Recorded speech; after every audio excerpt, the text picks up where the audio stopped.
या वर्गखोलीमध्ये 2 लोखंडी कपाटे असावीत. ही लोखंडी कपाटे शाळेतील अडगळीत पडलेली कपाटे किंवा जुनी फडताळे असतील तरी चालतील.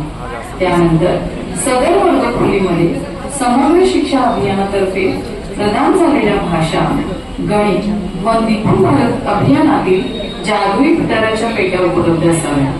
त्या व्यतिरिक्त वर्गखोलीमध्ये इतर शैक्षणिक साहित्य जसे चार्ट पेपर, रंगपेट्या, कात्री, गोंद इत्यादी उपलब्ध असावे. पेटीतील साहित्याचा सुलभ वापर होण्यासाठी आपल्याला विविध टेबल, शेल्फ किंवा रिकाम्या पेट्या मांडणी करता असल्या तरी जाते. निपुण भारत अभियानामध्ये नमूद केलेल्या 3 उद्दिष्टांवर आधारित 3 प्रमुख कोपरे तयार करायचे आहेत. पहिला कोपरा म्हणजेच आपल्या विद्यार्थ्यांचा सर्वांगीण विकास.